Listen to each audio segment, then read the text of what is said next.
Hello guys, welcome to another video. Today we're gonna talk about how to move to Ireland, and here are the topics we're going to cover in this video. Firstly, the usual intro, we're gonna talk a little bit about Ireland. Then we're gonna move to getting a residence permit in Ireland, the general types for both EU and non-EU citizens. Moving on to the Ireland Golden Visa. Ireland is one of the countries in Western Europe that has a Golden Visa program, although it's not as famous as those in Spain and Portugal, for example.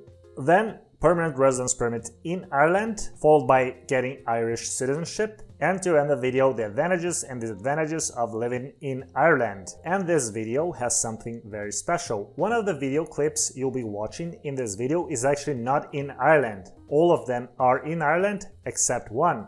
Write down in the comment section if you find the video which is not in Ireland, and maybe you even get a prize. And before we start the usual talk, if you want to travel, move, or invest abroad, hit the like button, check our other videos, book a consultation call with me, the link is in the description, and follow the advice of every other YouTuber. Everybody's asking for this, and so am I. Subscribe. Let's start. As you know, the topic of today's video is moving to Ireland, so let's do a little introduction about the country. The Republic of Ireland is a country in the northern part of Western Europe. The country is a member of the European Union, uses the euro as its currency, but it is not part of the Schengen area. It is the only EU country which is in a free movement area with the United Kingdom. Ireland is also an economic success in Europe, as it was one of the poorest countries in Western Europe for most part of the 20th century. But things have drastically changed in the country. Today, it is one of the wealthiest countries in the world. Considering this, a lot of people from Europe and beyond choose Ireland to live. So let's discover more about Ireland, how you can move there, and if it is a good idea at all to move to the country, according to your needs and expectations. Let's start with getting a residence permit in Ireland if you are an EU citizen. If you are an EU citizen, you can just come to Ireland without much hassle. If you want to stay more than 3 months in the country, you need a reason to be in Ireland. But as an EU citizen, if you have enough money to stay in the country and cover your health insurance costs, that is enough of a reason. Other reasons can be the usual ones like working as an employee or self-employed, being a student, finding a job, all these kind of things.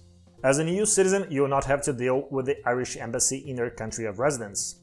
For example, if you're coming from France or from Germany, you can just move to Ireland, deal with all the paperwork directly in the country. If you are a non-EU citizen, however, in Ireland, like in any EU country, it is much harder to actually get residency. Ireland is definitely not the easiest country to move to Europe if you are a non-EU citizen. That does not apply to UK citizens, who can freely live and work in Ireland. The most common types of residence permits in Ireland are for employment, studies, and for family members of Irish citizens or EU citizens living in Ireland.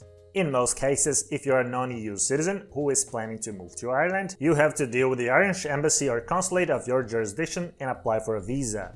Now let's talk about the Golden Visa in Ireland. If you are wealthy and don't want to deal with a lot of bureaucracy, you may just want to invest in Ireland and get a Golden Visa in the country. The Golden Visa, or Investor Visa as it's called in Ireland, has a lot of advantages compared to a normal residence permit, such as being able to come and go as you please from Ireland and obviously stay as much as you want. There are a few categories of investment for the Golden Visa in Ireland. The Irish Golden Visa grew popular in recent years, as the UK made it almost impossible for investors to move to the country just based on passive investing. Among the requirements, you need to prove you have a net worth of at least 2 million euros. Then, considering you meet this requirement, you can pick one of the several options to invest in Ireland and get your investor visa. The cheapest option is a donation, which has to be of at least 500,000 euros and contribute to public benefit in sectors like arts, sports, etc. Then you have options ranging from an investment between 1 million and 2 million euros, which can be an investment in an Irish REIT or also to an approved Irish investment fund or an Irish company. And then let's assume you have lived in Ireland for a few years and you want to become a permanent resident of the country. To become a permanent resident in Ireland, you have to live in the country for at least 5 years. One important aspect is that years studying in Ireland do not count towards permanent residency or citizenship. So Ireland is probably not the best option if you want to move there as a student to make your years towards citizenship or PR count right from the start. And now the ultimate goal, if you want to move to Ireland and integrate yourself into society, is getting Irish citizenship. The Irish citizenship is actually one of the best arrangements one can possibly have in terms of nationality. The reason is pretty simple. Since Ireland is in the European Union, Irish citizens can live and work in any country member of the bloc with minimum bureaucracy. But that is probably nothing new, and if you watch the channel, you know that EU citizens can work and live in any other EU country. The difference is that Ireland has an agreement with the UK as well. In other words, Irish citizens can also work in the UK and in the EU with minimal bureaucracy involved. Ireland is the only country whose every citizen can work in the EU and in the UK relatively without any restriction. And if we go even further, citizens of Northern Ireland, which is part of the UK, thanks to the Good Friday Agreement, can hold both UK and Irish passports. But that applies to a much lower number of extremely lucky people. There are basically two ways of getting Irish citizenship. One is by ancestry and the other is by naturalization. Ireland has a slightly easier than average citizenship by descent law. So, if you have at least one grandparent born in Ireland, there are very high chances of you to be eligible for Irish citizenship, even if both your parents were born outside Ireland. The other common option to get Irish citizenship is by naturalization. The time requirement to render one eligible to apply is to have lived in Ireland for at least 5 years during the previous 9 years. The last year of those years must be of continuous residence. There are other requirements one should also meet for Irish citizenship, but the time requirement is always the most complicated one. And finally, Ireland allows dual citizenship. So if you're coming from the US, from Brazil, from Australia, and then you become an Irish citizen, you can still keep your previous passport. Now we move towards the end of the video and we're going to discuss the advantages and disadvantages of living in Ireland. Let's start with advantages. The first advantage is pretty obvious. It is an English-speaking country. The fact that Ireland is one of the very few countries in Europe in which the English language is official is definitely an advantage worth mentioning about the country. This is exacerbated if we only consider countries in the European Union.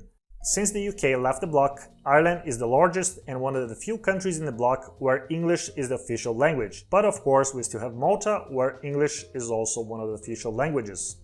Second advantage, good location. Ireland enjoys a privileged location in Europe, especially if you are from North America.